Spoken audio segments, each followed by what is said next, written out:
Welcome to the second in our Positive Energy Futures series presented by the Brisbane Institute. Now I can hear that I'm on. Is that okay? Yep, great, thanks. My name's Karyn, Brinkley. I'm the CEO of the Brisbane Institute. It's my great pleasure to welcome you tonight. As I said, this is the second in our Positive Energy series. Last month we had our first event in the series, which was called What's the Fracking Fuss All About? Tonight we look at the question of renewable energy resources and what contribution they might make to Australia's future as a country concerned to reduce its own carbon emissions and increase its energy security, but also as a major exporter of energy resources, technology and expertise. Australia's vast, accessible and affordable reserves of coal have meant that this country hasn't had to look very far or very hard for its energy resources. Royalties from coal mining have funded Queensland's infrastructure needs and contributed to a very healthy balance of payments for us for generations, reducing the political incentive to seek more sustainable alternatives. But our reliance on burning coal comes at a very heavy environmental price. Globally and socially, it seems that we are less and less inclined to pay that price. Last month, we also looked at the impact of peak oil and its ripple effect on our economy and lifestyles. From a purely selfish perspective, as Australia's demand for energy continues to escalate, we need to be looking for viable alternatives. At our first forum, we explored emerging industries, providing alternatives to petroleum, including LNG, CSG and shale oil, which are becoming increasingly important to Queensland and which carry with them not a little controversy because of their as yet uncertain impact on the environment. During that forum, we heard a CSG advocate declare that renewable energy could never replace fossil fuels. We also talked about the position of the Australian Greens, who are pushing for 100% renewable energy in Australia. Somewhere between the two extremes, we might find the truth. Various models have been put forward, including the often quoted Beyond Zero Emissions report, which proposes that Australia could be entirely self-sufficient through renewable energy within a decade, but at an investment of $37 billion a year, every year for 10 years. Our historic reliance on coal has meant that, compared to many countries, Australia is well behind the eight ball in investing in renewable energy.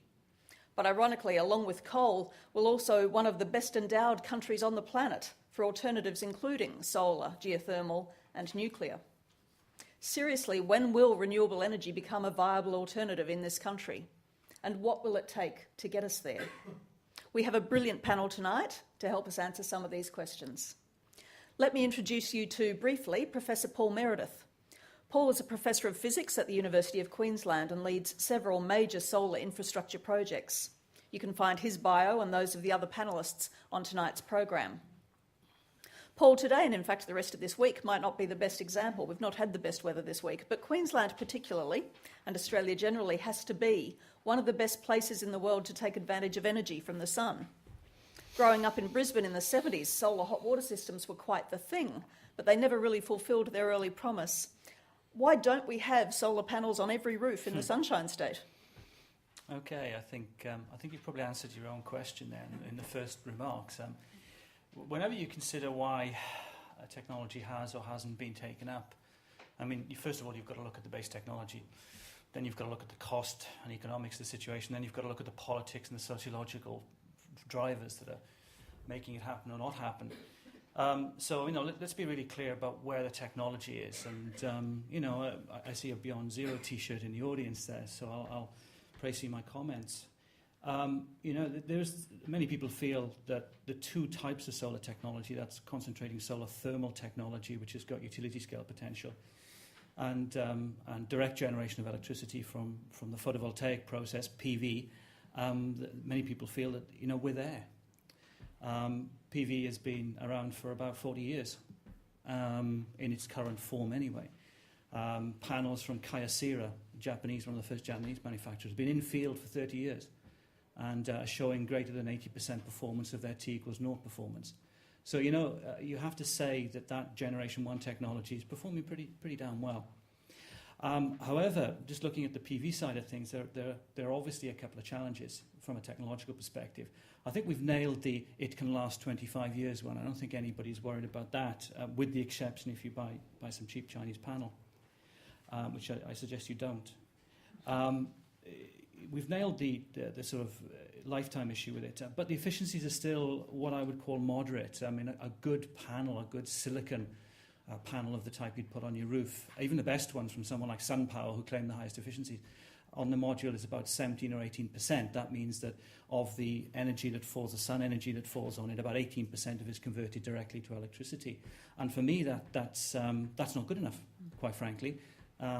We know what the so-called limit is, the thermodynamic limit. It's called the Shockley-Kieser limit, after the Nobel Prize winner. And we know that we should be able to get round about 30% out of these things, but we haven't quite got the technology there to be able to do that. But that is not a prohibitive factor. If you double the efficiency clearly at the same cost point, you have at the same cost price, then you have the cost of the electricity. So, I'm not a skeptic on that one. Panels at 15, 16, 17% efficiency is perfectly fine for me. I've got them on my roof. So I'll put that one aside. But I think the major challenge with PV still is what one does with the electricity, or how one generates electricity from these systems when the sun isn't shining. And of course, one of the key solutions there is storing it. Storing electrical energy is actually rather tough, by the way. Battery technology is probably, I'd say, at a conservative estimate, at least a decade behind the generation technology in flat panels. And so if I were to focus on the key technological hurdle of using PV in utility scale, or even commercial industrial scale, or even the residential level, it's this idea about using the electricity when the sun doesn't shine and storing it up and then splurting it out again. Allied to that is, anybody from Energex here? Ergon? Okay, good. Go for it. I'm being flippant. There are legitimate concerns about the stability of power that comes from a distributed photovoltaic system, both in terms of the voltage stability and the frequency stability and the effect of the local network. And I think that can be cured with decent inverter technology, which is the thing that takes the DC power and makes it AC and screw it into the grid. And certainly we can do that. A better way of doing it, actually, in my mind, is to package the whole thing with a nice electrical circuit and a good battery that's capable of storing and smoothing and removing all of those problems that Energex and Ergon have with instability in local grids. However, I would say that, and I think this is going to be slightly controversial, there's probably people from the Queensland State Government here, and I work with them, so they know my opinion. I don't feel that our plan of rolling out residential scale, multiply distributed small PV systems across a network, which is quite frankly creaking with old age, a bit like me. Our network is simply not designed for doing what we're doing to it. And for that reason, there are added additional costs that nobody's telling you about embedded in the process of putting distributed PV on roof. You have to restabilize the network after you've done it. And so we've rolled out large-scale PV across residential sectors. I think my friends at state government told me we're at about 280, 290 megawatts of current under solar bonus scheme, which has been extremely successful in Queensland, 44 cents net kilowatt hour. And that is going to probably get us somewhere near the penetration limits that we can handle on this current network system. And so the ability to store and to smooth and to do all those things that that Energex wants us to do is embedded in an ability to store the energy. So I'm a big proponent of controlling where you put PV, frankly, and turning the equation round completely and utterly, and turning it back into the networks and saying to them, where would you like us to put this PV so that at this moment in time it can help? And is that conversation happening? That conversation is definitely happening. Okay. Very definitely happening. Because Ergon and Energex are both very publicly supportive of renewables, in particular solar energy, and so you would think that there would be some incentive with them to be upgrading the network in order to make that happen. Yes, there's also an incentive to keep the lights on now. Are the two mutually exclusive? They see them at the moment as being mutually exclusive because we're not involved in an iterative planning process, a cooperative planning process. We're going to get there. And Minister Robertson understands this, for example. And we're going to move towards that. But I think what's not helpful is, covert plans by people like Ausgrid and the rest of the networks under Australia to stop residential PV at all costs, which is what they are doing. There are covert plans out there to do that. So I've sort of caged some of the technological problems associated with implementation in the grid and stability and the storage element. I do feel that the base technology for PV is a proven case. and we can go further. Let's just deal with solar thermal on that front and the big utility scale opportunities. It's not as far along that technological pathway, to be perfectly honest with you, because although it's a simpler technology in many ways. You know, the sun comes down, it heats a working fluid, that working fluid goes off and either creates steam or does some chemical reaction. So it's a rather simpler thermodynamic problem, to be honest with you. But because of its efficiencies, it needs to be done at really large scales to make it effective. And I think that's its issue, is because people are afraid of spending 1.2 billion on 250 megawatts. And anything you do at smaller scale, there are doubts as to whether it's viable to do it. And it suffers, again, from the issue of when the sun goes down, what happens to the power that's coming out. And it must be said that storing thermal energy is much easier than storing electrical energy and far cheaper. And there are solutions out there, the molten salt systems, the solid state graphite storage options, the thermochemical reactions. They're all out there, no doubt about it. But at the moment, they haven't lurched forward in terms of implementation to make them a decent price. And we know, for example, that a large solar thermal power plant, pretty close to our heart, like Solar Dawn, which is being built out of Chinchilla, will probably come in at capital of about $4 a watt. And that gives you a levelized cost of energy in the 20 cents range, 20 to 25 cents range. And that brings me to my next point, which is the prohibitive cost of that.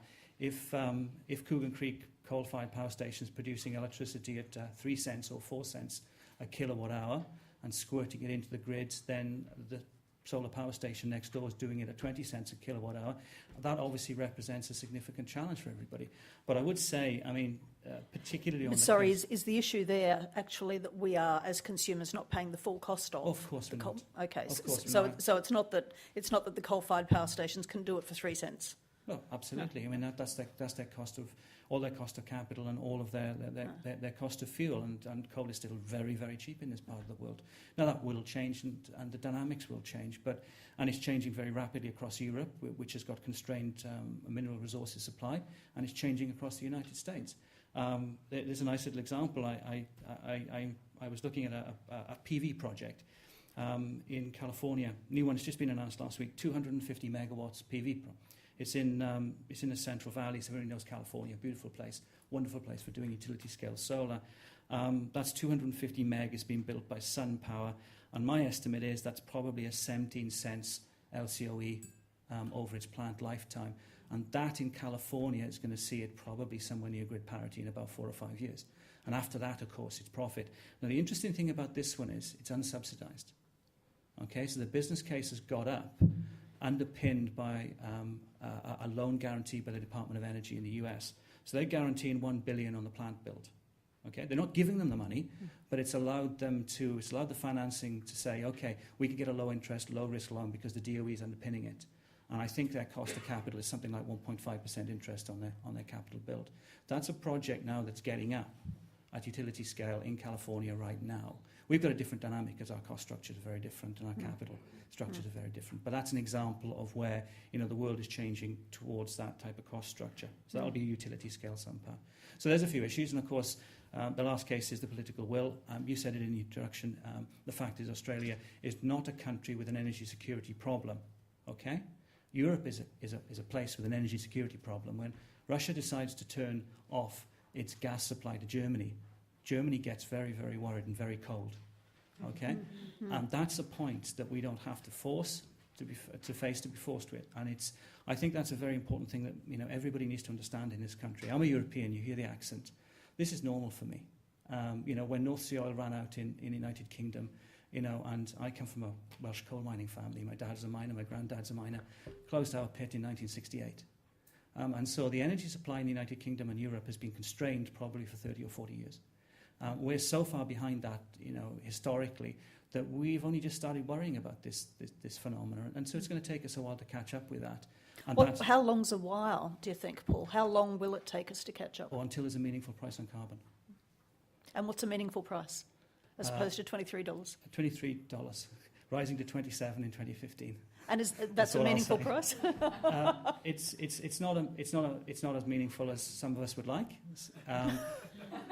But the political reality of the situation it is, I firmly believe this. I'm a pragmatic greenie. I'm sorry. Years in this business has told me that you've got to get stuff done, and to get stuff done, you've got to compromise. And if $23 is a decent, meaningful compromise, let's get it done and get on with it. and stop moaning about it.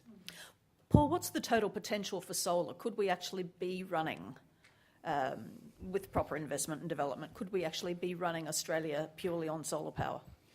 That's a very good question. Not with our current grid system. We would have to completely and utterly redesign our grid system.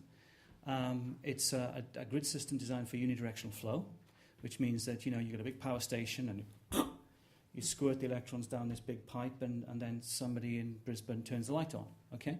There's no capacity for a dynamic management of the energy throughout the network. And that's what we need. I don't believe we'll ever run the country entirely from solar because, first of all, there's no need to. Other forms of renewable energy will do the job for us. We have wind resources, we have geothermal resources, tidal resources. So there's no need for that. However, it is a ridiculous situation that a first world nation has got two parts of its grid on the west and the east which is not connected. So you know, that ability to connect the resource, we're perfectly happy to build a railway to ship coal, it seems, or spend 47 billion on a broadband network. But we shudder to consider the possibility that we're going to have to re-network our country, rewire our country. I suppose it's like having an old Queenslander. Eventually you've got to bite the bullet and rewire it, right? And I see Australia's network system as like an old Queenslander. I've got one myself. I rewired it a couple of years ago, and it's still a mess. So unless we take that bold leap forward, unless we do an NBN for the electron, then the capacity for us to pipe electrons from Northern Territory down to Brisbane or whatever, or feed Sydney's insatiable appetite from the centre, means that we need to redesign that network. So it's a holistic view of the world. It's not about just the source. It's about our use. It's about dynamic use of the electricity. It's certainly about demand-side management and the ability for Energex to turn your air conditioner off if there's going to be a brownout. And I perfectly well agree with that. We've got to start viewing electricity not as a right but a resource. And as soon as you get into that frame of mind, then things start to happen. Okay, thank you. From the power above the earth to the power buried beneath it. Let's turn to geothermals and welcome Professor Hal Gurgenci. Gurgenci, did I say that correctly? Gurgenci, Yep. Thank you. From you, I need the praise. From UQ's Geothermal Energy Centre of Excellence. Hal, geothermal energy could be more simply described as hot rocks. Is that right? Some 3 to 5 kilometres below the surface? Yeah, 4 or 5 kilometres, yes. Yeah. And so we have this resource of granite. It is the type of geothermal energy we have. New Zealand has a different kind of geothermal energy, of course. Right, okay. And formed from volcanic? Well, New Zealand has from volcanic sources, magma coming close to the surface. Then if you have a pocket of water, which is heated from below, if it cannot escape anywhere, then it gets hotter and hotter. And if it finds an escape, it comes to the surface. If it cannot find an escape, but if you drill a hole, then that will just rush through either as hot water or hot steam. Then what you did, you run it through a turbine, generate electricity. Is as cheap as coal, as long as you have that sort of geothermal energy, which is New Zealand has it, so they have a lot of geothermal electricity. Iceland has it, so they have 100% coming from that. Australia, unfortunately, doesn't have that form of geothermal. We have to work a bit harder. And our form of geothermal energy is stored in hot rocks, and it is 4 or 5 kilometers below the surface. So it is a bit just the opposite of the problem we have with solar. With solar, we see it. It is all around us. Storage is a problem. With geothermal, storage is not a problem because it has been sitting there for millions of years. It's not going to go anywhere. It is bringing it to the surface. That's the problem, and that's really the main obstruction preventing faster uptake of geothermal in Australia. The Cooper Basin, which sits across the border of Queensland and South Australia, is a pretty rich resource for geothermal. That area, Cooper Basin, well, it certainly is, mainly because we know that area very well because oil and gas drilling. Remember, we are talking about rocks 4 or 5 kilometers below the surface, and when you look at it from the surface, it is difficult to see how hot it is 5 kilometers down. So you have to interpolate from existing well data, and that area is the largest concentration of wells that have been drilled in the past because of Mumbai gas fields and people looking for oil and gas. Now, with that, now people start looking into other areas, and I'm sure there are other areas around Queensland and in other parts of Australia, but they are not as well documented as it is in Cooper Basin at the moment. And it is difficult to say, but probably people are waiting for one success story, and hopefully that's going to be coming from Cooper Basin to give confidence to other people, other companies to explore in other places. It's an expensive business in terms of your first investment. What's the potential resource that's down there, do you think, if you could express it in terms that lay people like us could understand? The resource is huge. The resource is not an issue. If you can bring that to the surface at a cost which is acceptable, at the moment it is not cheaper than 30 cents per kilowatt hour, so that's expensive. But if you can bring it to the surface at a cost acceptable, that will last Australia for 6,000 years. That's not a problem. So resource is not a problem. Cost is the problem. Yeah. And there are a number of, I should take one step back. Up until now, development of this in Australia has been almost entirely by private capital. Although there have been grants given to the companies had to give it back because they couldn't come up with the matching grants. So it is a bit, I think, I thought at the beginning it was easier, but it is not easy. Nothing is easy in this world. And now people realize the technological difficulty. Difficulty is at the moment you get 25, 30 kilograms per second from one well, and this is like 5 kilometers deep well. There are two of them. The idea is very simple. You put water from here, it goes through, comes up as hot water from the other side, except that you have an 8-inch well here, and then you have another 8-inch well down at the other end of maybe at the museum end. So that's the distance between them. So what you do is you push water here, the water comes up from there. At the moment, people can get 25, 30 liters per second. That's a fair amount, but not enough to bring the cost down. So to take the cost, if you double that flow rate, that will take it down to 15 cents per kilowatt hour. If you triple it, that will take you to 10 cents per kilowatt hour. And there are ways and plans to do that, and I suspect there are 4 or 5 projects in the States, each one of them $2 or $3 million, developing enabling technologies to do this. And I suspect in the next 10 years we'll see that either in Australia or in the States or in Europe, someone will solve that problem. Yeah. So you think that's a decade away before we get the technology that might allow us to extract to take it down to 10 cents per kilowatt in a commercial sense, yes. Yes, because any laboratory success, I think a laboratory success is away probably 2 or 3 years away, but after that taking it down to the field will take that long. Okay. The carbon tax announcement saw the government also announce a renewables package. Have you seen an increase in interest? Because geothermal, I thought, was one of the things that the federal government was quoting was going to be contributing to our ability to meet the emissions targets. Treasury models, I think, was probably is better qualified to talk about the treasury models about the future scenarios.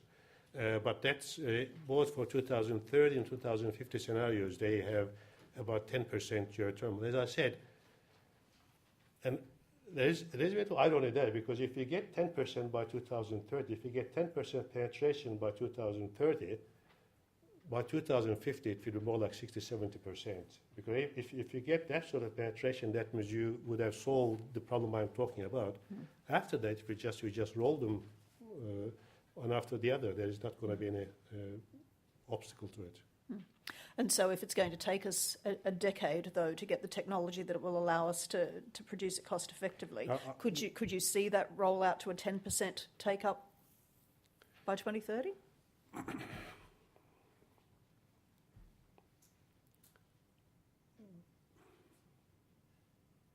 if we get 10 cents per kilowatt hour in 2020, Right. that's what we're talking about, That's decade. correct. Yep. If you get 10 cents per kilowatt hour from geothermal electricity in 2020, it only takes 2 or 3 years to build a power station. And the only bottleneck there is going to be your drill rigs to drill your wells. There are many of them, but they are busy drilling oil and gas wells.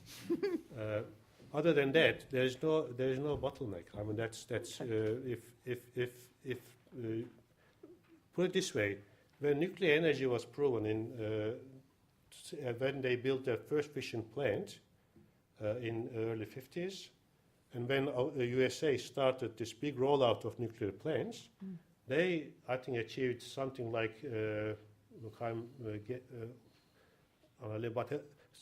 close to 10% in a decade. Of the 10% of their total electricity they produced they just rolled out these nuclear plants one after the other. So once you've cracked So it, it can be done. Yeah. It can be done, and a geothermal plant is much simpler than a nuclear plant. Okay. What about the risks attached to this kind of technology, if any? I mean, again, we had this. It's hard to talk about fracking at the moment without inciting a whole heap of hysteria. Are there environmental risks from geothermal extraction? This form of geothermal electricity, well, there are two types of risks, which are risks. One is, I'm not saying they are major risks, but they are the things that you have to be concerned about. One of them is you're producing, you're fracking, basically.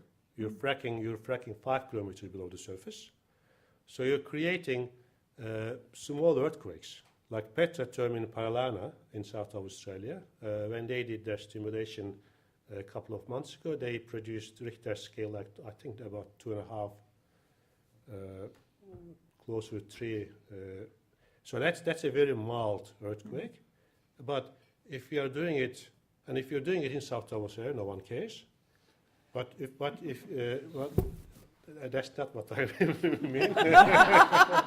If you are doing it in the middle of nowhere in South Australia, no one cares. First time. But if you probably wouldn't want to do it, even though you are sure that it's going to be limited to 3, you wouldn't want to start doing it underneath Brisbane or underneath Melbourne or underneath Adelaide. So that's a risk, and that's a real risk. Like Basel in Switzerland, they tried that, and they created. There was an earthquake that coincided with this fracking at the time, and it was a small earth shake, but that was enough to scare them up, and they stopped the project. So I think, and Basel had a big earthquake, a natural earthquake. 100 years earlier, and obviously they are sensitive to such concerns. So that's. I don't think it's a real issue, but it is an issue that we have to cognizant of. So that's why I think it's a good idea to start from areas where Richter scale 3 shakes wouldn't really be noticed, let alone frighten people. So that's one. The second one is not a risk at all. But that's, since I've been asked about it many times, that's why I'm sort of raising that. The second one is, look, if coal seam gas people hydrofrack and we contaminate aquifers, it's the same thing. You hydrofrack, doesn't the same thing apply? Except that in this case, you're fracking 5 kilometers down. There are no aquifers in Queensland or anywhere else where we draw water from 5,000 meters down. So fracking in 5,000 meters is not going to do anything to your aquifers near the surface, which are aquifers near the surface are like meteorically, they are recharged by rain. 5,000 meters, they are not reached because if they were, they wouldn't be hot. So they are really insulated, isolated. So there is no danger of that. But that's something that people have raised, just for a false analogy, but that doesn't apply at all. And is sourcing the water for the fracking, is that going to be a challenge? That's based on the 2 fracking. Again, this is a new technology, so we don't have a lot of experience. Geodynamics in Habanero and Cooper Basin, I think their Habanero fracking, they used about 20 million litres, which is fracking is something what you do and then you don't do for 20 years.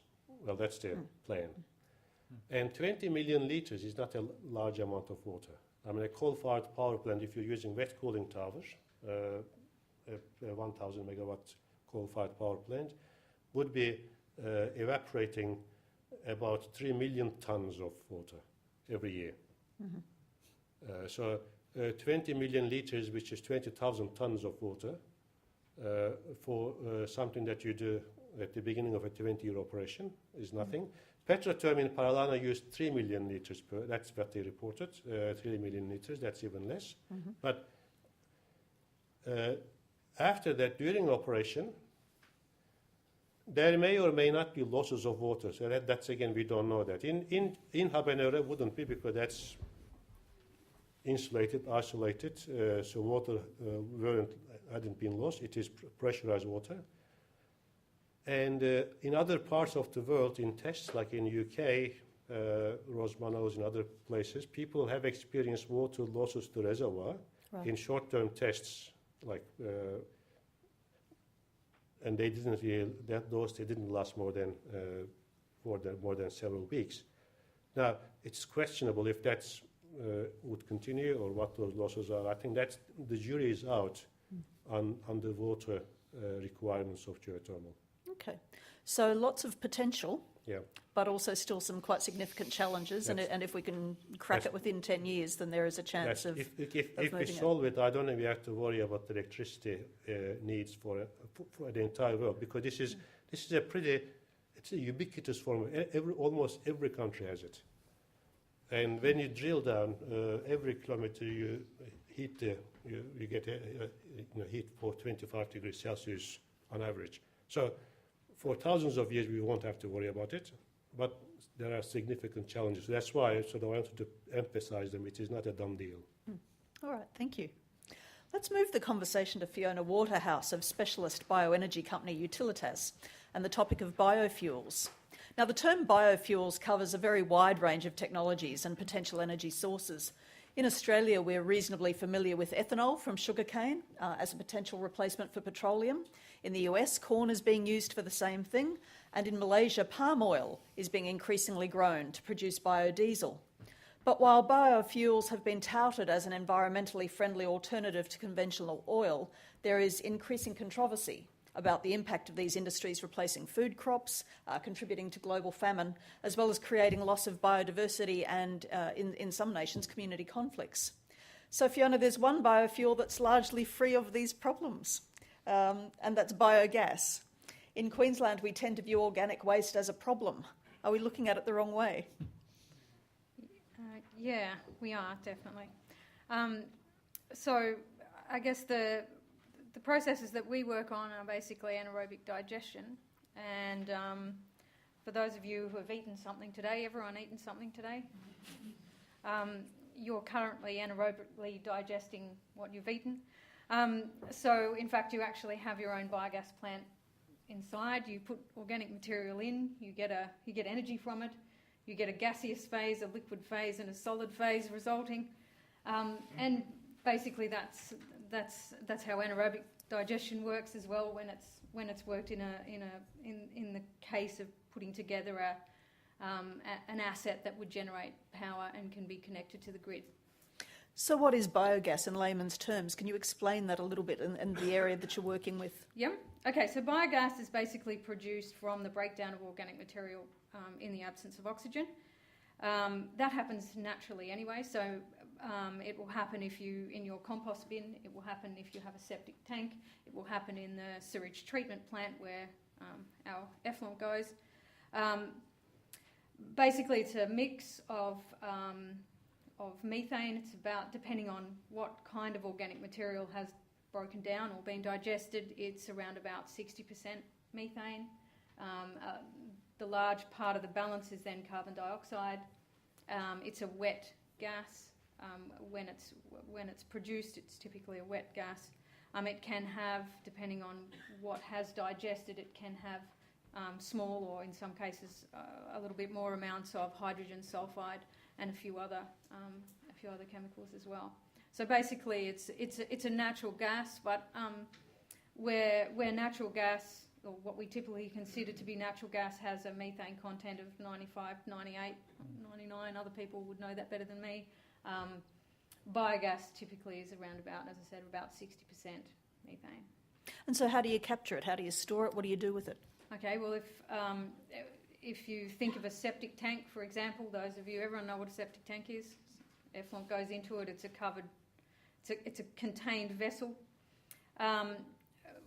With your septic tank, you don't really want to stir it up and get lots of methane being produced from the process. But in our process, we actually want to stir it up, and we want to put it in at the right mix to promote methanation from the digestion of the waste, and that naturally creates biogas, and then that's put into a generator in the same way as natural gas is, or diesel fuel is, or the same kinds of engines, although slightly modified and tuned slightly differently to deal with a different gas, and electricity is produced. And so where are we at in Queensland with exactly this process? What's the current status and what's the potential of it, do you think? We have a couple of...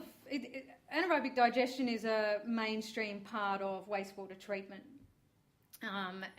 But what's different, for about 30 years in UK and Europe, it's been a requirement that the processes of anaerobic digestion that exist within sewage treatment processes capture and utilise the methane instead of just letting the methane go to atmosphere, which is what currently happens now. So basically, we waste it. We waste the methane largely. It goes to atmosphere, and we have that from a manner of different wet organic sources, whether that's effluent from agriculture or human waste or food processing waste. So at the moment, it basically is wasted. Whereas in the UK and other places, it's been a requirement that you capture and use it for a long time. I think the first plant to do that in Australia was a little tiny weenie sewage treatment plant in South Australia. About 40 years ago, did it, and they used to. Some bloke tinkered with the little diesel engine and fed the gas straight into a diesel engine and used it to power the sewage treatment plant. There's 24 of the sewage treatment plants in Australia, the fairly large municipal sewage treatment plants, capture and utilise the gas and have grid-connected electricity production. I think we have 2 of those in Queensland. And in terms of using the process in agriculture, we have about 3 projects in Australia that are grid-connected, whereas in Germany they have 6,000. So I don't know if anyone sort of thinks Germany and goes, gee, what an agricultural powerhouse Germany is. Well, you wouldn't necessarily think that they're a solar powerhouse either, but they're whipping us on solar projects as well. Right. So they have 6,000 anaerobic digestion or biogas plants that are grid connected. They average about 300 kilowatts of generation. That's a total of about 2,200 megawatts of installed capacity to their grid. Interestingly, they also put it directly into their gas grid. So it's actually more efficient to directly utilise the gas in process heat or heating hot water. In Australia, it's quite interesting going out and exploring and originating projects here, because I take our German colleagues with us, and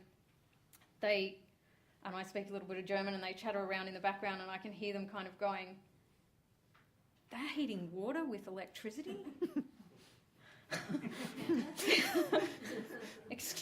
Are they heating water with electricity? It's kind of, the whole mentality here is just completely different. The whole structure of our use of heat in processes and is just completely different. We've just been so used to having a coal-fired burner or switching a switch and turning on the electricity. So the whole way our industry is structured to use process heat tends to be around coal or coal-fired power producing electricity. And so it's really, it's quite interesting trying to originate projects in this space, because you have, the technology is old. It's well-proven technology. That's not an issue. It's working out how to deploy it in a cost-effective manner in Australia that actually deals with some of our limitations. So, yeah. You see an interesting juxtaposition of a couple of different trends, though, because on the one hand, we've got the concern around sustainable energy production.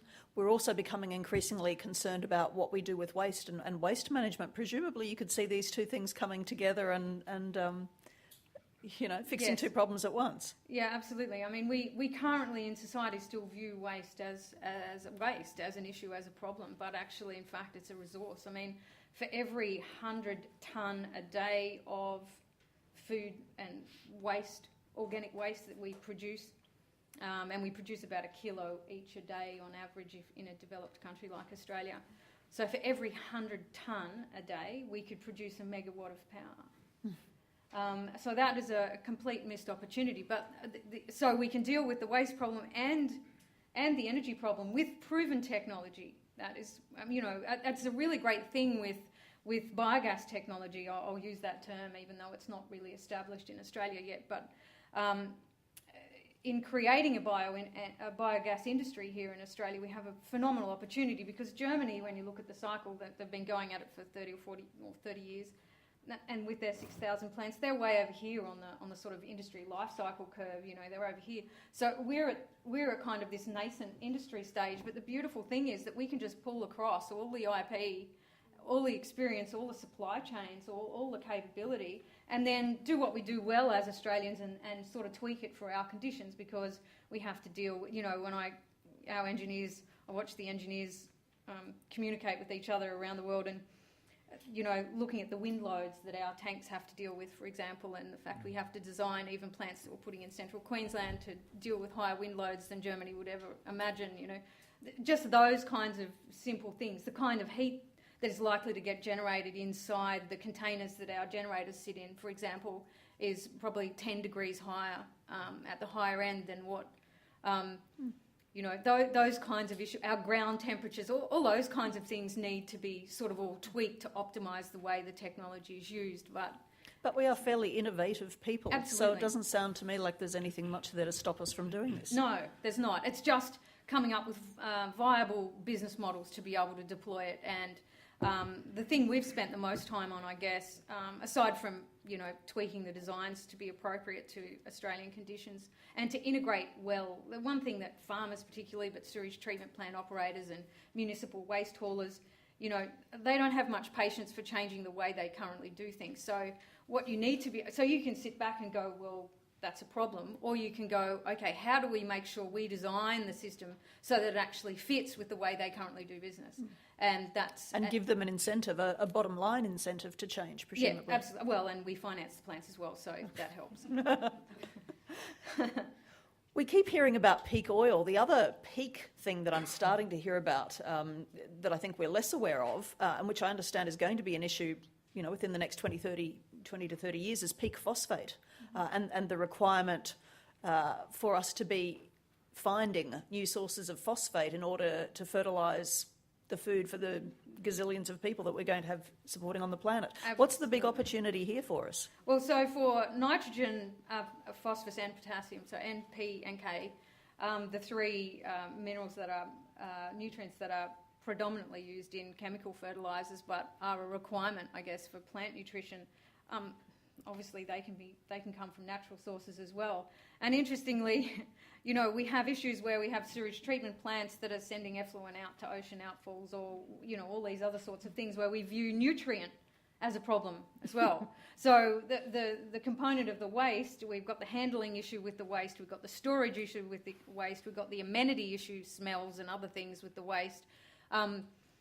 But we also have a nutrient burden that we end up putting back onto the environment, whether we store it in ponds or we send it out to sea or whatever else we might do with it.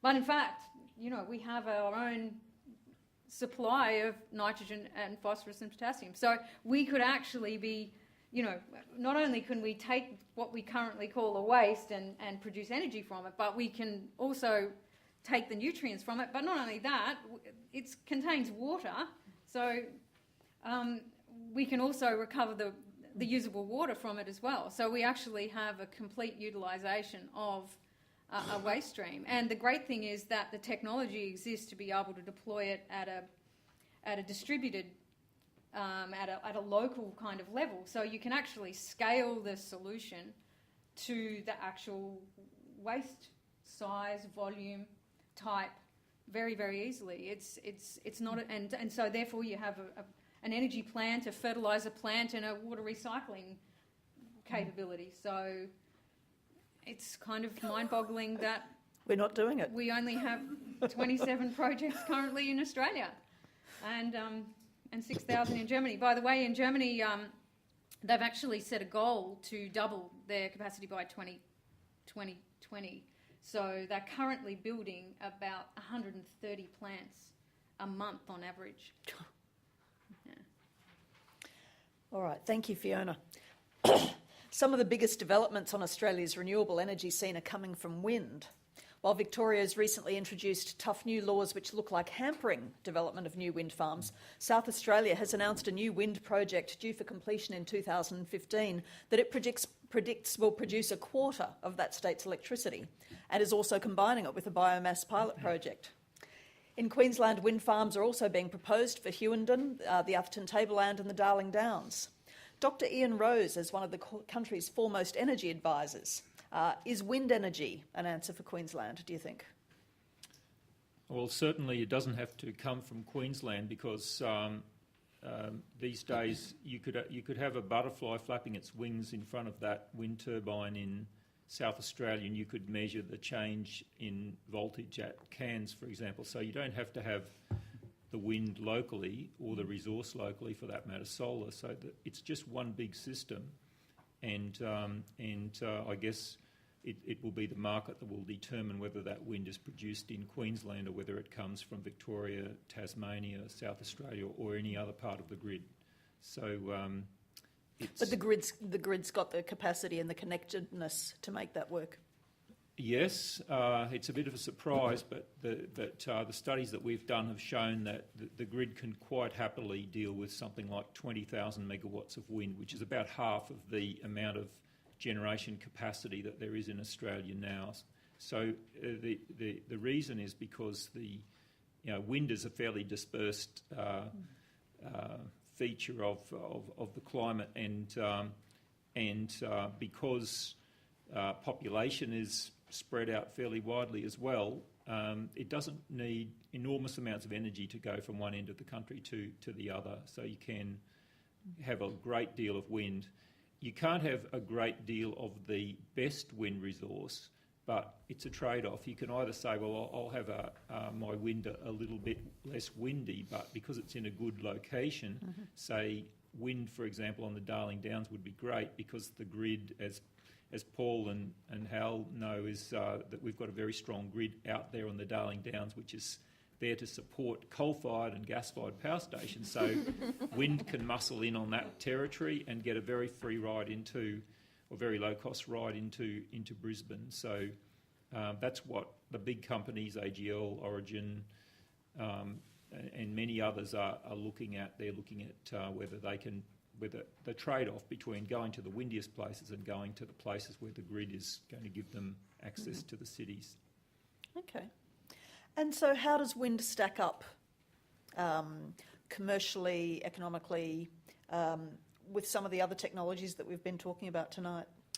Okay, well, as most of you undoubtedly know, we have a market here in Australia, and that market is one of the most intensely competitive in the world, and that's why you can get 3-cent power out of Kogan Creek or other coal-fired stations, because those power stations and companies that own them are killing each other to get you power at the lowest price.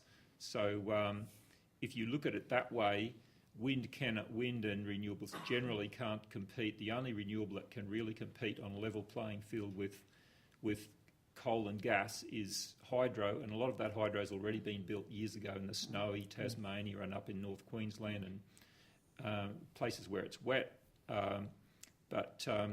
So wind can't compete. So what the government has done is create a market for renewables by mandating 20% of our electricity must come from renewable sources by 2020.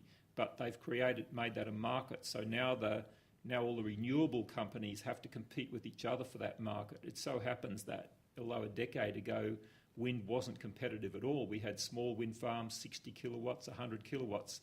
the size of wind farms has gone up by a factor of about 100 in the last 10 years, and that has made them economic on a scale basis, and also the wind farms themselves have got much bigger. So now you have 100 megawatt, 200 megawatt, 500 megawatt wind farms, and so the price has come down, and so wind looks like swamping that 20% renewable target, which obviously worries the people who aren't building wind. So the governments have then created these other markets, like the small-scale renewable energy market, which is the one that supports your rooftop solar, and they've said, well, we want this much to come from that source, and they've set that in concrete. And of course that will get built out as well, because it's, as Paul said, you know, the small-scale renewable sector has only got so much growth that it can provide before it starts to build out the system that it's connected to, that is the distribution system. So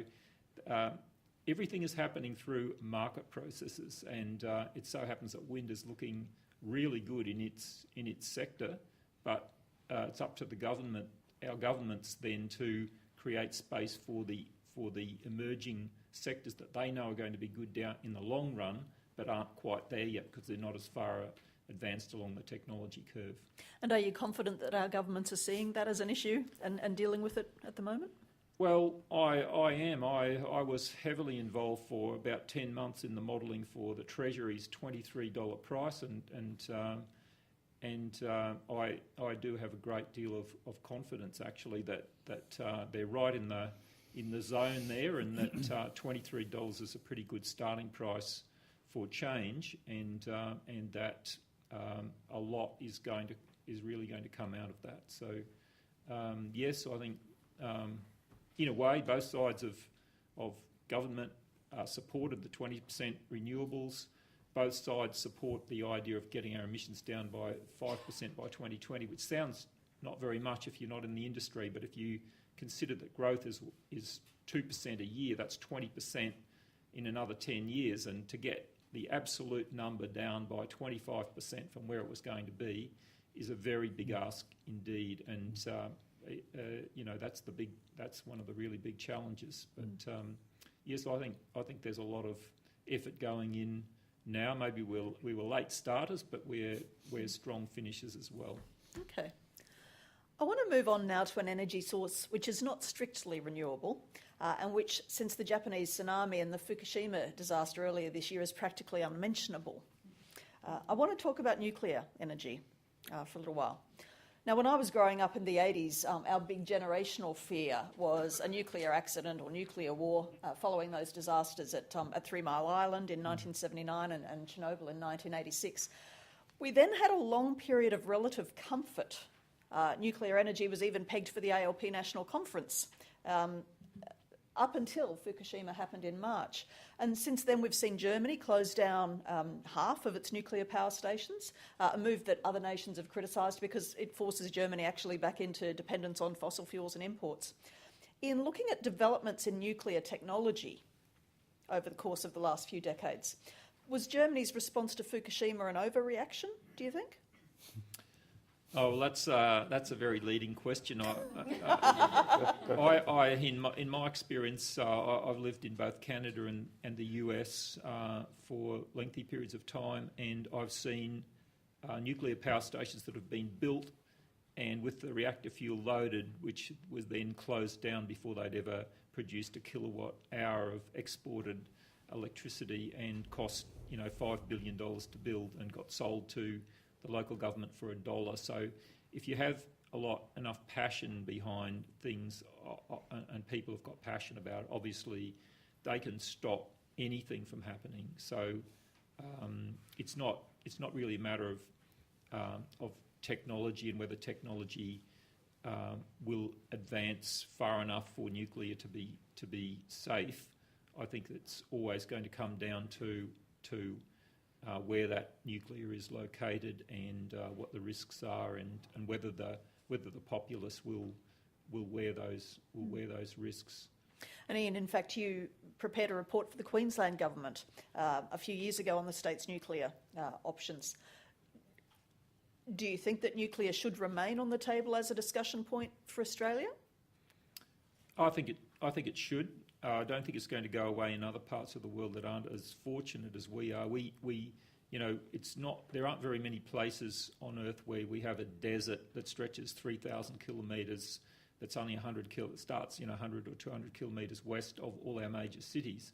So we, amongst very few countries aside from the US, California area, could really say we could really throw everything into solar and we'd be able to get by. But you try that in Russia or the UK, for example, and they obviously don't have solar as a resource. So we've got the luxury on our side of having really, really good renewable options, and therefore I think it will be a struggle because the levelised cost of nuclear is likely to remain hardly competitive or, even going out into the distant future, unless there's some remarkable new nuclear technology that is cheap and doesn't have any, radioactive waste, which could happen. But barring that, I think that we can have it sitting there, but it's hardly likely that it will fit in with the market. So I think geothermal and solar, our modelling has shown that, and we're just lucky enough to be able to expect that these other alternative technologies are going to come along and maybe help us to avoid nuclear. Yeah, and I guess the other issue for nuclear, probably to put it to bed once and for all tonight anyway, is I understand that the issue for Fukushima, and in fact most of Japan, is that their nuclear stations have to be located on the coast in order to get, enough water for the cooling issues. I mean, we would have the same. Problems in Australia. We definitely have a major issue in Australia. You'd really have to give up your favourite beach or someone else's favourite beach and have a seaboard power station, as we do, for example, Gladstone Power Station is a seaboard power station. But if you look back at Tarong Power Station, was built to rely on Bunduma Dam, which is on the Downs, and had a 1 in 100 year failure probability. Bunduma Dam went dry back in the early 90s, so they said, right, we'll build a pipeline from Wivenhoe to support Tarong, and then Wivenhoe ran out of water. So that's 2 1 in 100 year events have happened in the past 20 years. So nobody is going to build a nuclear power station that isn't guaranteed to have a 1 in 100 year or better source, and there are just very, very few locations in Australia that could support that. So it means the coast or nothing, really. Or nothing, probably. The other option that has been sort of suggested by, I might call it the nuclear lobby, is that you could conceive of dry-cooled nuclear power stations. Now, we have dry-cooled power stations on the Downs. It uses technology that's been used in South Africa for years, where it's very dry, and you use a fan to cool the turbines rather than water. I can't imagine anybody trusting a bunch of fans to keep a nuclear power plant under control in an emergency. So, although dry-cooled nuclear is theoretically possible, it's practically a very tall order. All right, thank you. One local renewables initiative that I wish we could have heard about tonight is from our own Brisbane City Council. Council went out to tender for a renewable energy plant to be built in Brisbane, and in the first round of offers, solar, hydroelectric, wind and biomass technologies were all suggested. Council spends around $34 million in electricity each year, and it wants to be able to power all of Brisbane's streetlights and all of its council buildings. So essentially, all the energy that the Brisbane City Council uses from 100% 100% green energy sources. And of course, Brisbane City Council is unique among Australian councils to have the spending power and the critical mass to look at commissioning its own renewable plant. Now, understandably, because they're in the middle of this tender process, they've been a little bit coy about providing somebody to join our panel tonight. But I wanted to ask our panellists what they think of this initiative. Can I start with Paul? Well, I've got to clap my hands, haven't I? Go on. And an initiative was, of course, put in place by one Campbell Newman. which at the time he was mayor of Brisbane was an extremely green mayor.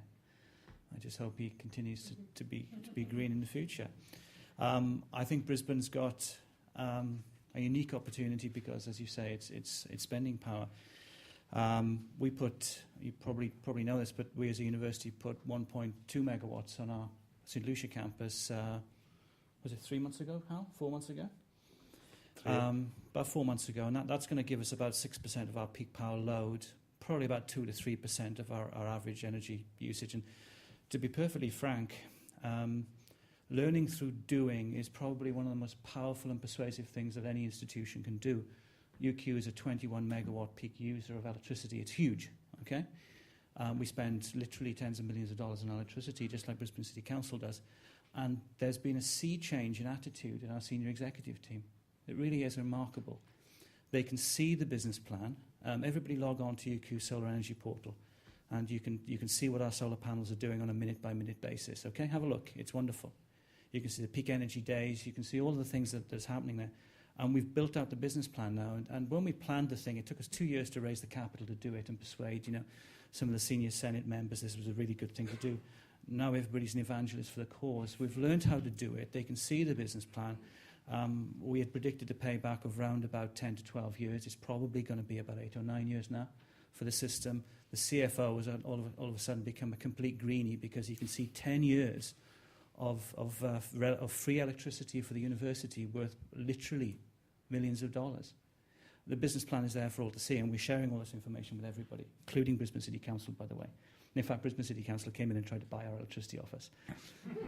And we said no, for obvious reasons.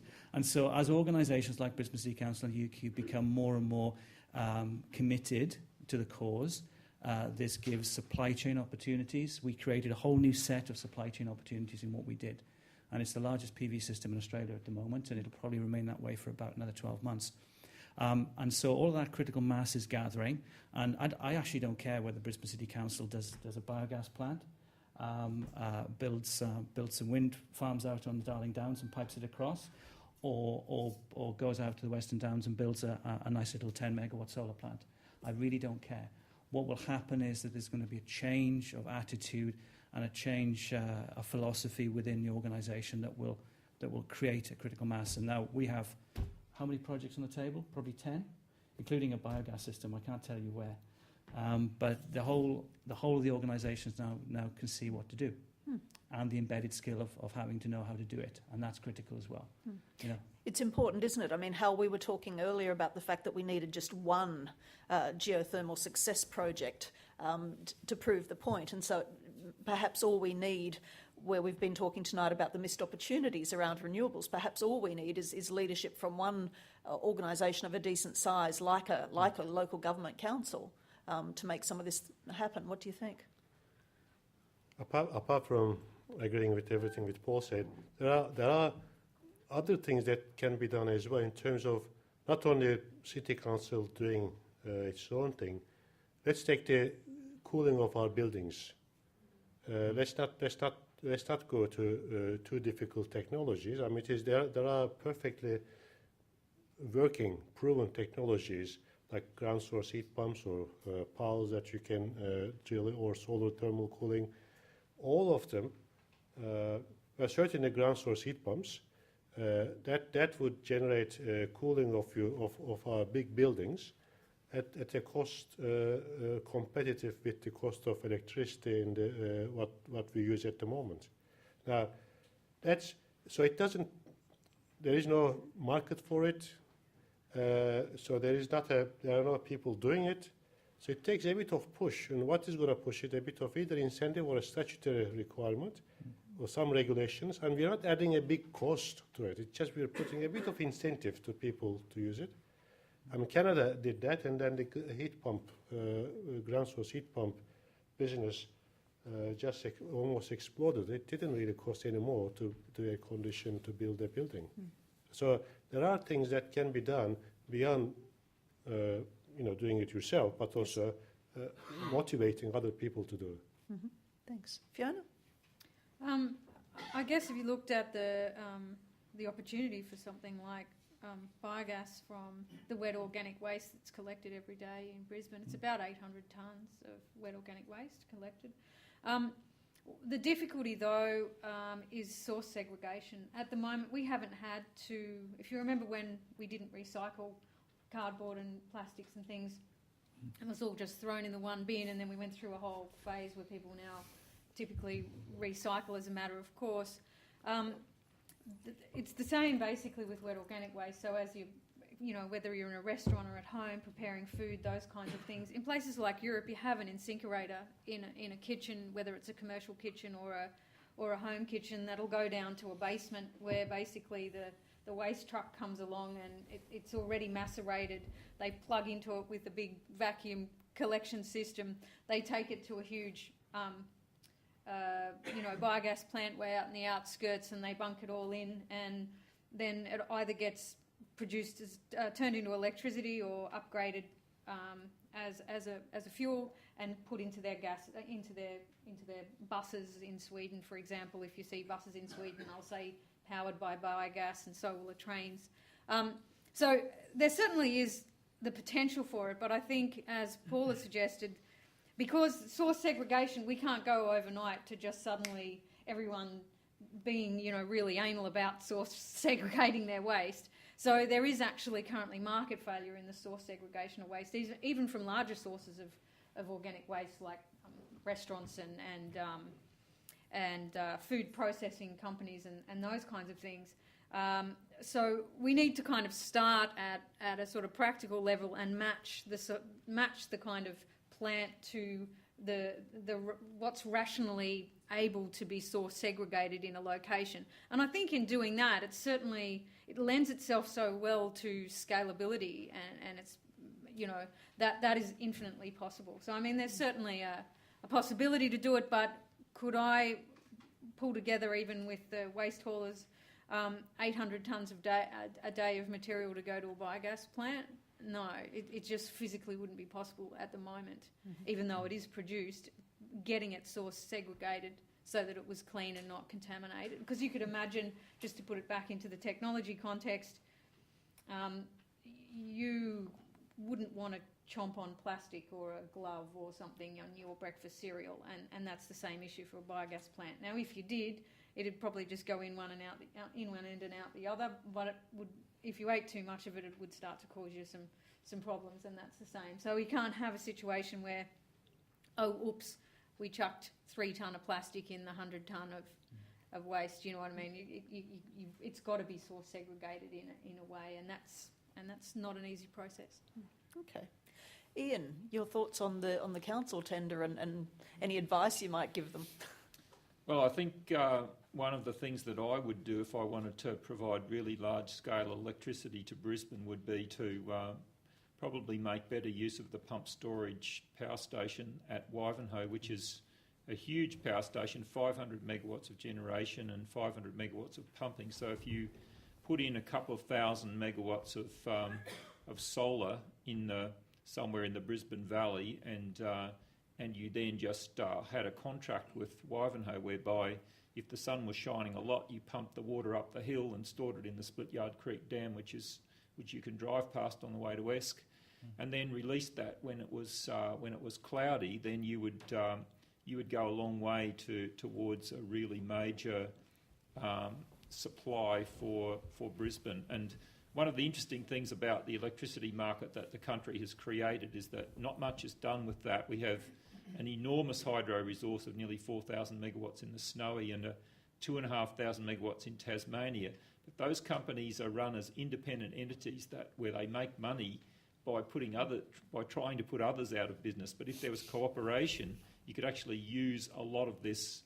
You could use these hydros as storage facilities, and Waterhouse is the one right next door to us that we could in fact use. So that's the way I would probably go about it, is using that storage for the times when it's not sunny. Yeah. I mean, with the council initiative, I mean, the state government's been pushing investment in renewables for quite some time now as well. It's a little bit bewildering that we're not seeing the integration of systems that have, fair enough, that have been set up separately, but you would think that we would have the capacity, the opportunity to start to bring some, make some of these links. And Well, get they them weren't working. set up separately. They were actually set up by planners long ago, but then they were disaggregated in order to create a market so that people would look after their own interests. So it would be reintegrating some of the things that were already conceived of in the first place. Okay. Over to the audience. We've done a fair bit of talking here, so time for you.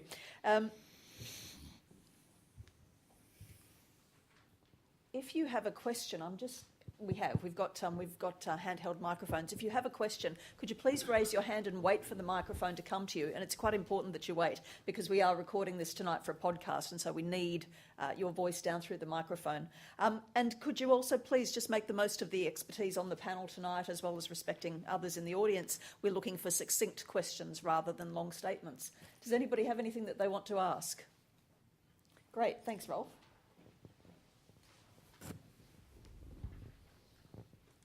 Yeah, just a comment about nuclear for starters. It's not actually renewable.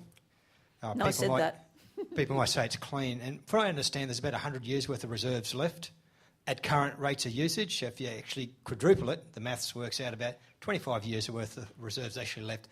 Well, when I popped this question to Paul Howes a year or so ago, he said, we just haven't discovered it all yet.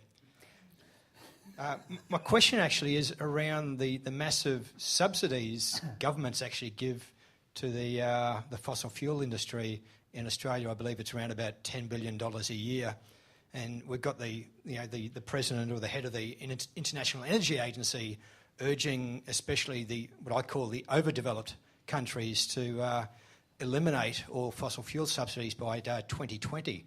How can we actually go about doing that here in Australia? Who wants it?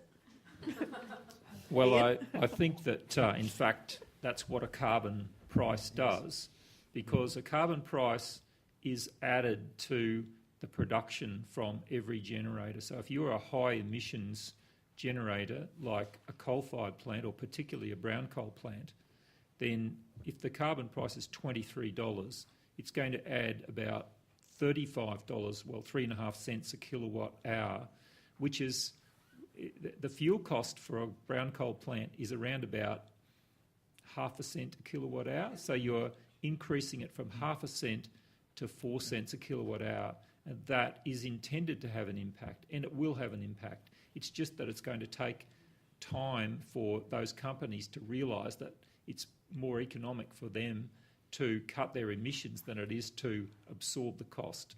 And as I said before, everything is done according to a market in Australia, and I don't see the market going away. So the government has actually put in place a market mechanism for the recognition of that emission source. So I'm not an economist, but I've seen enough of what economists do to believe it's going to work. Paul? I think that I couldn't agree with you any more. I was on a inquiry committee over the last couple of years for the state government looking at the energy future for Queensland, and one of the themes that came through time and time again is that when we do see a carbon price, the investment decisions about which plant AGL will build, for example, going forward, become very clear. They won't build another coal-fired power plant. Paul Sims has said, when the carbon price comes in, it is very unlikely that Australia will get any new coal-fired power plants in the future. Okay? Now, peaking gas, closed-cycle gas, that may be the case, but de facto what's actually happening is the removal of the subsidy in that process. Okay, it's a dissolution of that subsidy by the back door. And the energy companies know that, and they're not causing that as an argument, they're just saying it's hurting their business. But I couldn't agree with Ian. The redistribution, it's not a tax, it's a redistribution of the wealth of the energy sector, okay? Will naturally cause that process to happen, and will naturally clean up our energy systems, even the polluting energy systems. And I'm a physicist, and I'm not afraid of nuclear power, by the way. Fiona or Hal, do you have anything to add? No?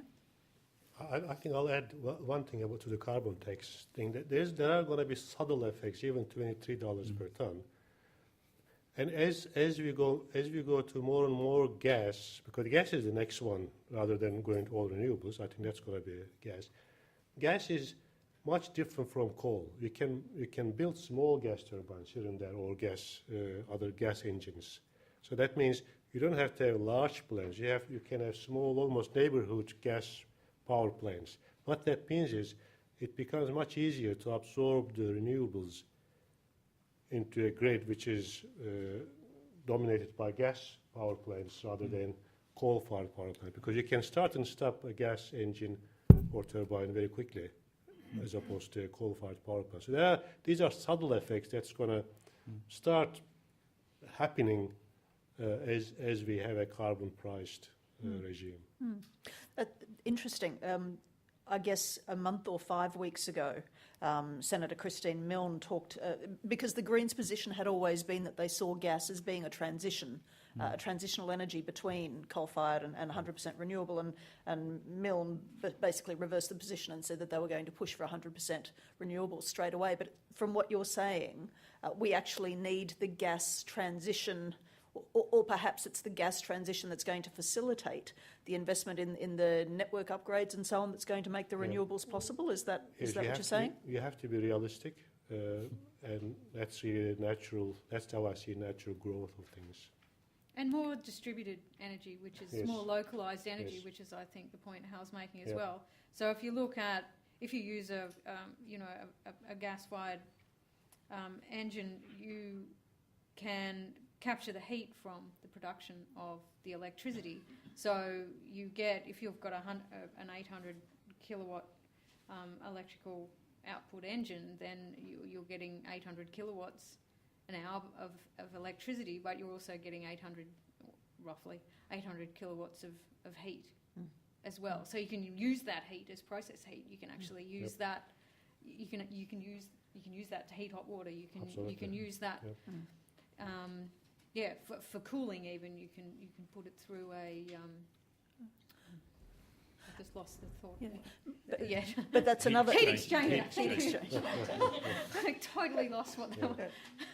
But that kind of dual system is something again that we see a lot more of in the States and Europe than we've seen here. I mean, traditionally we've kind of not bothered with that. Is that something that you think we'll see? Yeah, more of? I mean, I think we will see that a lot more. And where I think the issues that Paul was talking about, and obviously I'm not technical electrically, but some of the disturbances to the grid from small generation, those problems are not the same kind of problems if you use a more base load generation, something that's continually generating, like biogas, for example. I mean, that process, just like our stomach, it continues digesting. Sometimes it works well, sometimes it doesn't, our stomach, but biogas plants, thankfully, are a bit more reliable.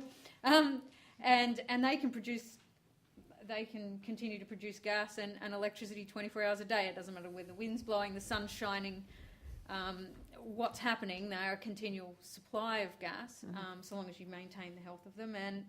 And also then you can produce electricity continually, or you can use them as peaking plants and put the power into the grid at peak times, and you can also recover the heat from them. But we're not very well geared in Australia really yet to be able to make the most use of waste heat from combined heat and power plants. So in an embedded community sense, that's my view anyway. Others might have another view. But. I might just say that gas is about halfway between coal and renewables in terms of emissions, and that's why, as the carbon price increases, it'll make gas the cheapest option for a while, because coal will be pushed out of, will be economically unacceptable, or won't be able to compete. So gas will be able to compete, but that depends on the gas price remaining relatively low, and nobody knows whether the gas price is going to remain low. If we go to world parity pricing, then the gas may increase in price fairly quickly. We may go to a renewable world far more quickly than is believed to be the case at the moment. So it's a very dynamic thing, and I guess you've just got to be in for the ride. And if you believe in your technology, then you're halfway there, because there's going to be a role for all of these different technologies, and it's not, we're going to have a gas world, then we're going to have a renewables world. It's not going to happen like that. It's going to be very, very dynamic and globally driven. Is there another question?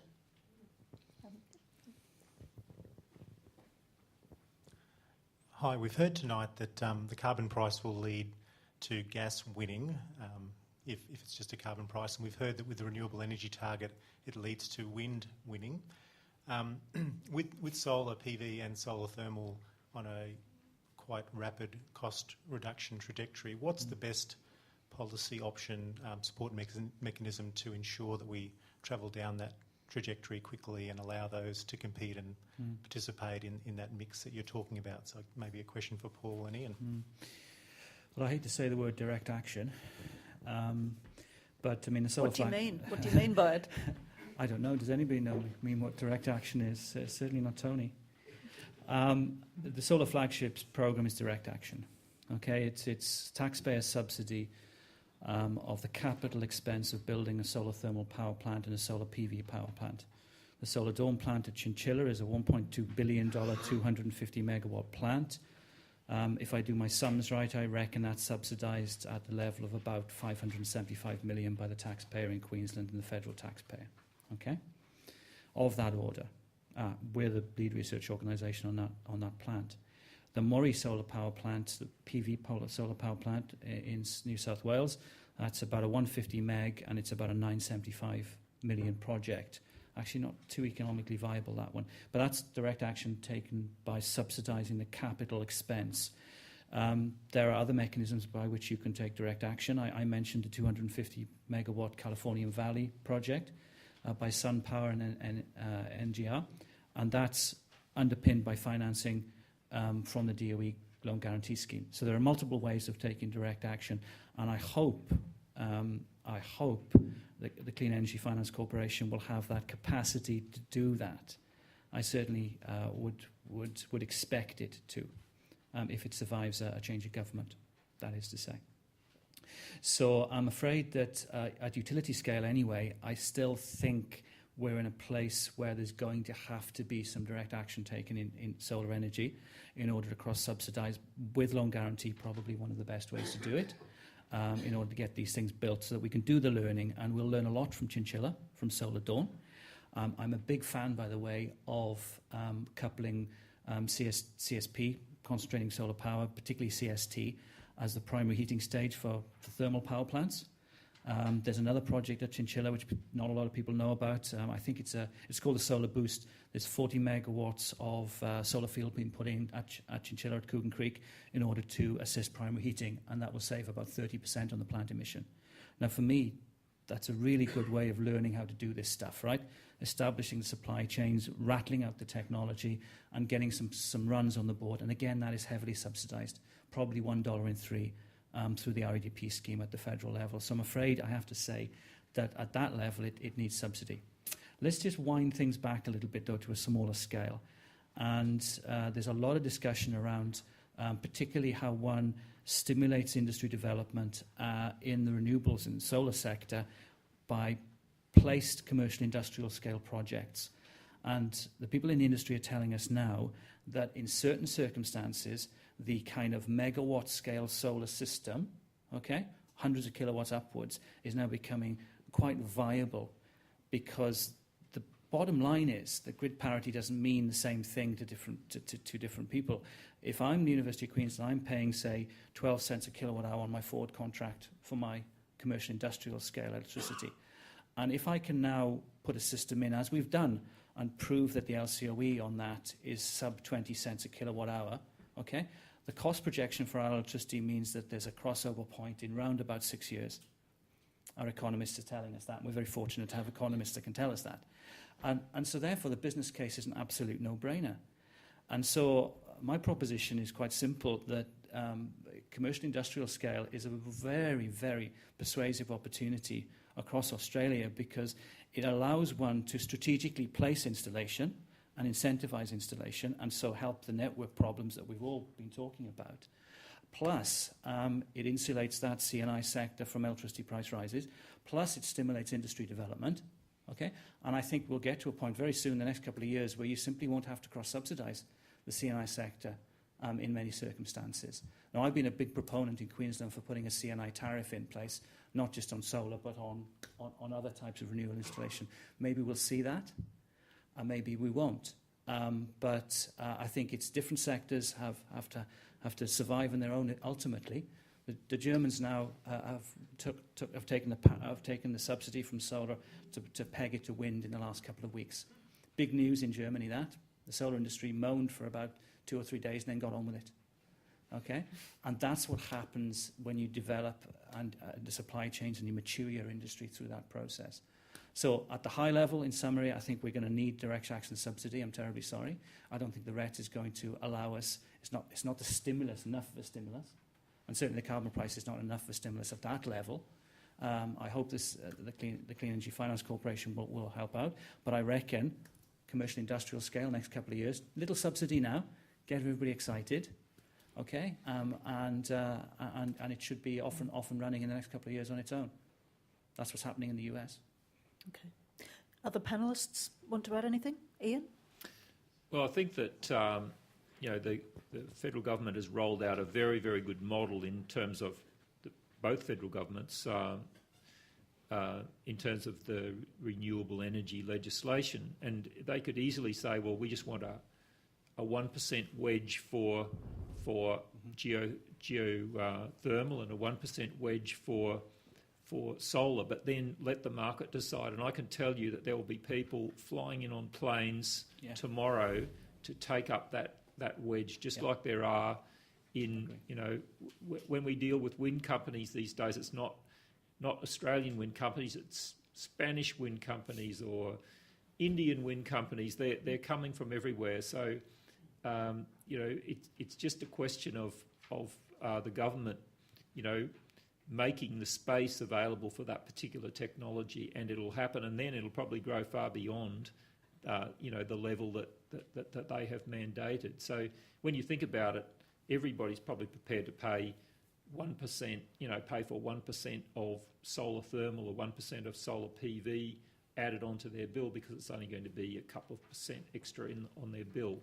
And that's the way that you stimulate the technology, and you get a very dynamic industry which drives costs down and also leads to us becoming exporters of the know-how that we've got rather than just I don't particularly favour the idea of too many of these direct action options because you, as they say, you're picking winners. You're saying the government has actually done its analysis and said, the best place we think for the next solar thermal plant is at Chinchilla. But if and great, they've done all the sums, but it might not have actually been Chinchilla if you opened the market up and said, go for it.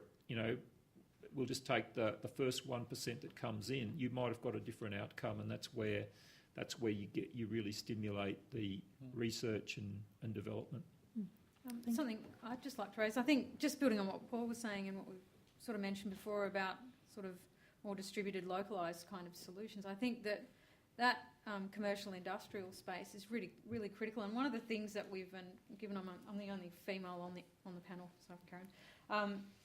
I can say I think one of the problems that we've sort of been confronted with in society is that we always, I don't know, it's kind of like we've always wanted to build everything that's really big. So we kind of, when the engineers and the planners take over, it's kind of like, 100 megawatts, and it's kind of like you can almost see them beating their chests and kind of, and of course we have, a hefty demand for electricity in Australia, and we do need large sources of supply.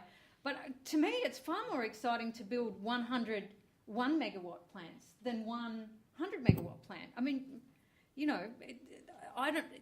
So I think that's it's just not something that's excited people before. People haven't viewed it really as an opportunity. It hasn't been the thing that's been sort of the sexy investment for people, It's kind of, people like to be able to say they've invested in a 200 megawatt wind farm. Isn't that good?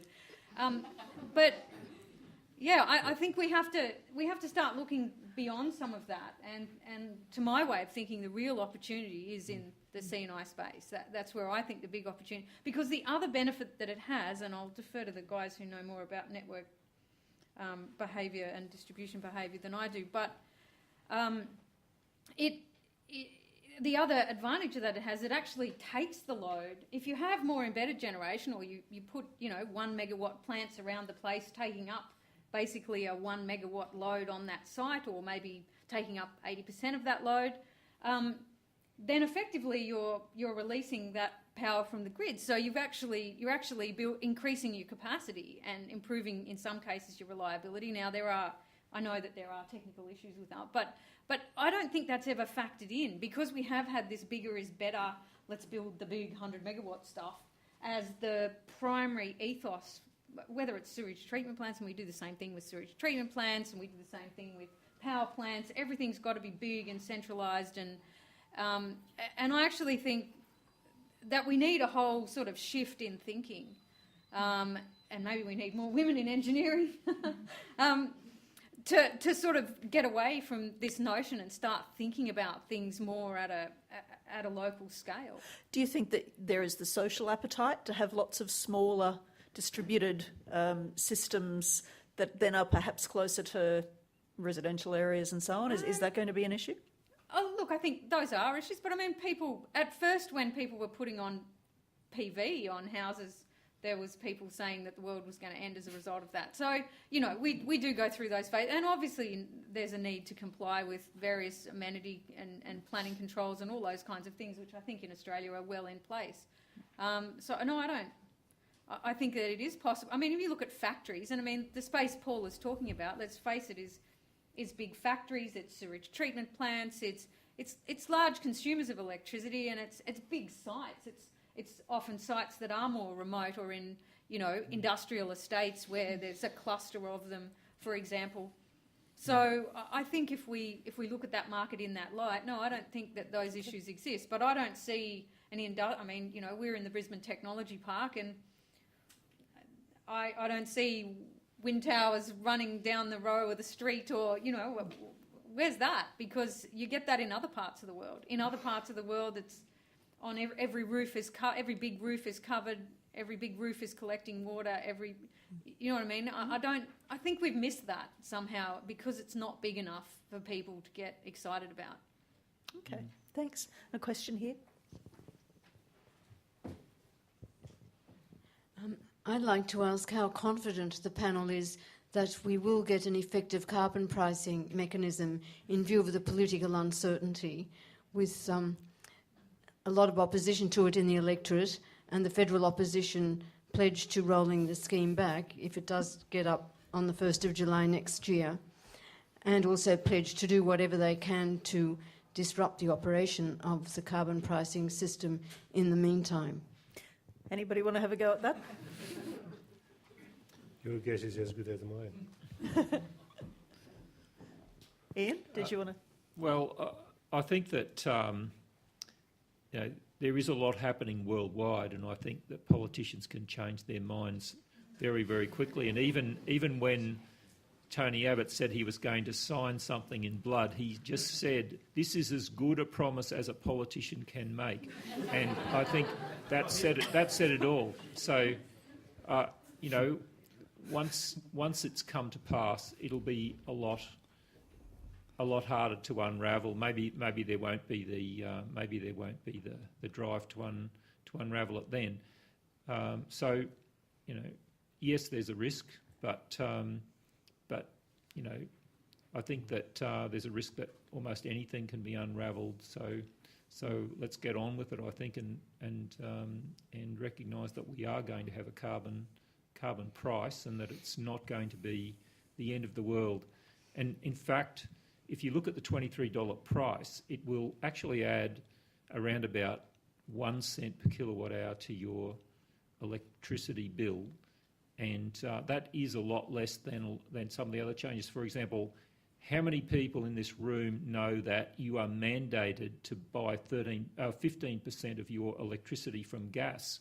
that was brought in by the state government in 2005, but the thing is they did it without making a big noise about it, so nobody knows about it, but you are in fact subsidising gas through your electricity bill. So I think the problem is that it's been made into too much of a big deal, and there are many, many other schemes, like the Renewable scheme is mandated. That's going to add to your electricity bill as well. This is just another thing that isn't all that large in the context of things.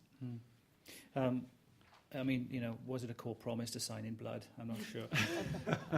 But what more worries me is the other elements of the programme that I see as equally valuable. It's not just the price on carbon. It's the Clean Energy Finance Corporation, for example, which is purported to be a $10 billion investment to help these types of things along. And I'm more worried about that, and I'm more worried about ARENA, for example, which is the new Australian Renewable Energy Authority, which sort of supersedes all the little bits and pieces that we've managed to put in place over the last 3 to 5 years. It's a very bitty landscape out there down in Canberra in terms of helping renewable energy and clean energy along. So I applaud that consolidation in ARENA, and I'm just terribly afraid that there's going to be the capacity at relatively low political cost to a new government to roll back those ancillary bits of the programme rather than the core tax itself. Particularly, as I say, the investment fund. And the reason being is that probably won't come into place until the turn of the next election. Okay? I mean, Gillian Broadbent has just been appointed as the chair of the CEFC. She's a Reserve Board Bank member, but there will be a year of consultation and another year of putting legislation in place because it's legislation. And so that's what worries me, because the tax is one thing, but all the things you bolt on, which is not getting very much press, actually, because people don't understand it, but those are the really, really important things for me, rather than cent a kilowatt hour on top of my electricity price. So that's what concerns me most, I must admit. That's what we should be most concerned about. We have time for one last question, if anybody has one.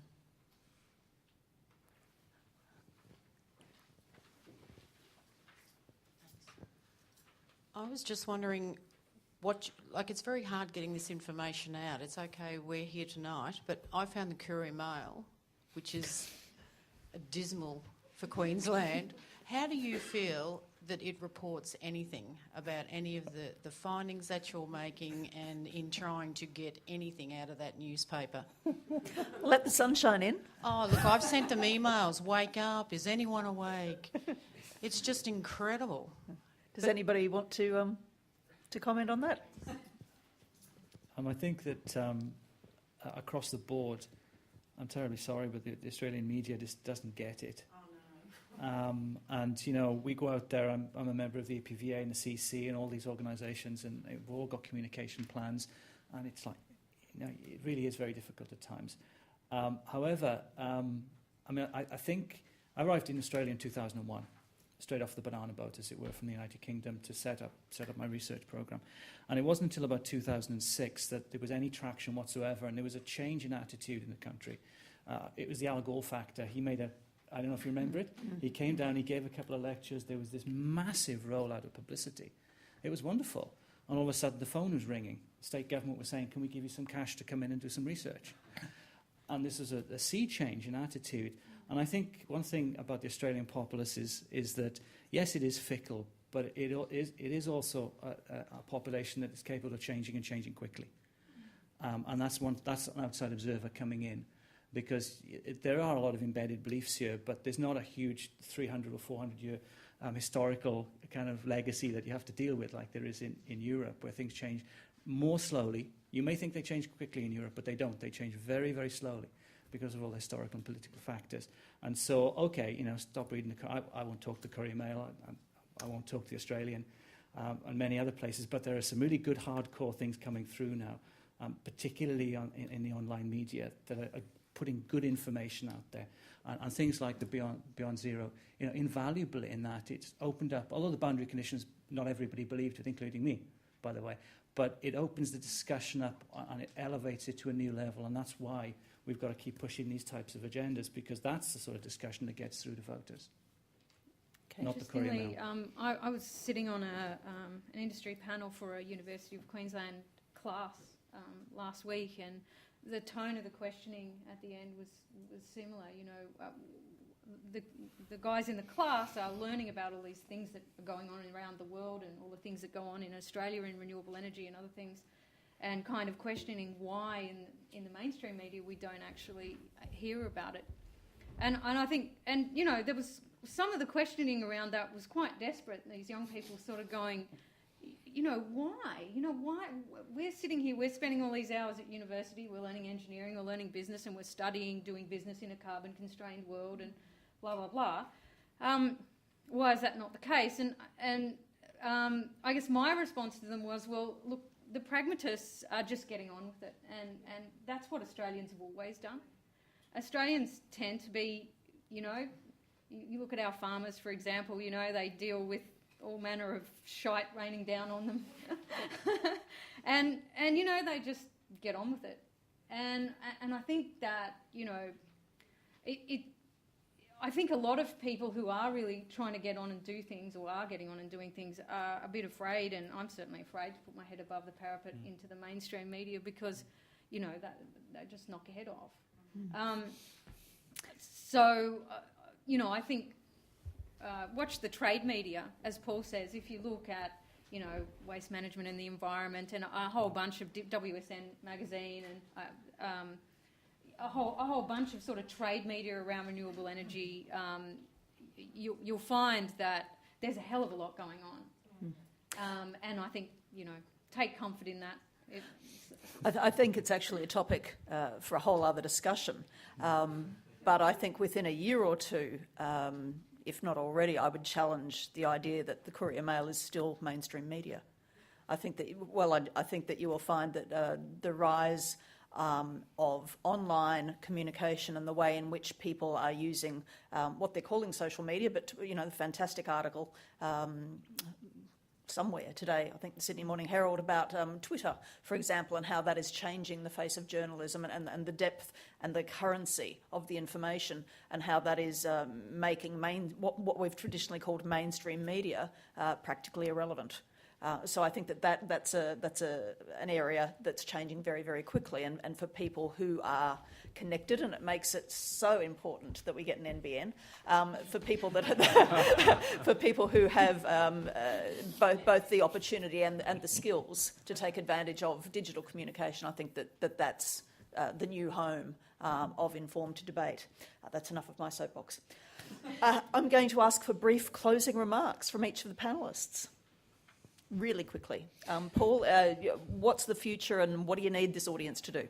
Well, I mean, I'm intensely optimistic. I'm intensely pragmatic, but I'm intensely optimistic. I'm in a country with enormous resource. It feels like a frontier country to me sometimes, and I think it is in this energy environment. And so, you've all got to be evangelists for the cause. We all know what the problem is. We may debate the solutions to the problem, but we're all pretty focused on what the problem is and how to solve it. And I think as I couldn't agree with you anymore, because I think that as we see the carbon price rolling out, people will gradually become, just like GST, it'll become a part of their life, and they'll stop worrying about it, and then the political fodder will dry up, and we'll just get on with it. And that's why I'm optimistic about it. Plus, my kids are giving me hell every day for leaving the lights on. Thank you. Hal? We have to be optimistic, because the underlying thing is that we keep adding CO2 to the atmosphere, and that's just growing every year. It's like a train coming on the tracks. We're on the tracks looking that way, and the train is coming to us.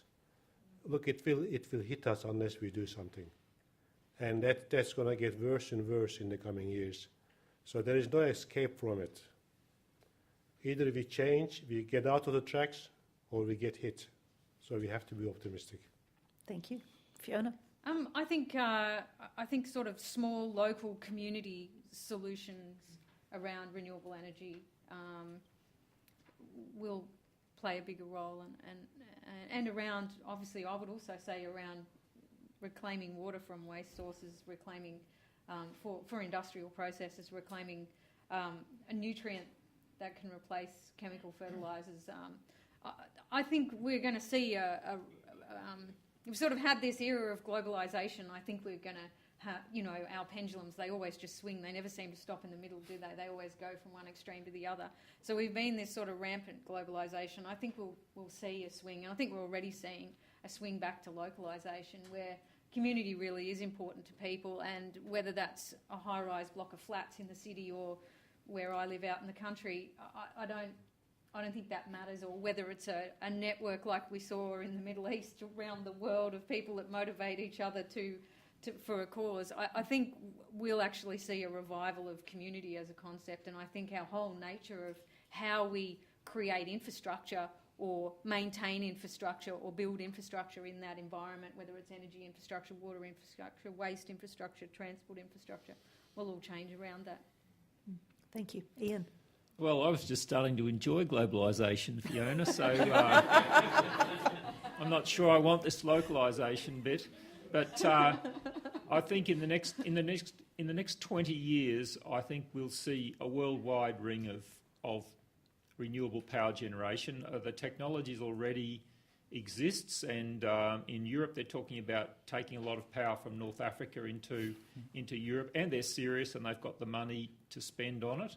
And I think that we will see, a skip across to Java, and a lot of Malaysia and Thailand and so forth is already connected. So I think we're going to see worldwide energy going, in solar, wind, geothermal, whatever, before very much longer. And I can't wait. Really, I think that's what it's all about.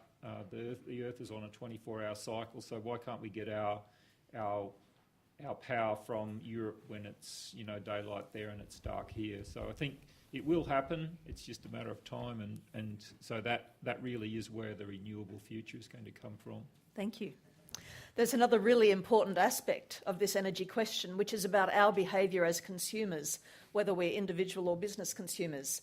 We'll be having another forum, a little bit like this one, but not just like this one, on that issue here on the 6th of December. So save the date for that one. If you just want to check under your seats, there are two, and they're only little. I keep saying copies of the Griffith Review. They're little. They're on USBs. Two of them taped to a seat somewhere near you. So if you want to have a look at that. If you would like to keep this conversation going, log on to our Facebook page tomorrow, where we're going to have a discussion thread open. Have we found them? Some do. Okay, maybe you can have another look when we're done. In the meantime, would you please thank our panellists, Paul Meredith, Hal Gurgenci, Fiona Waterhouse and Ian Rose.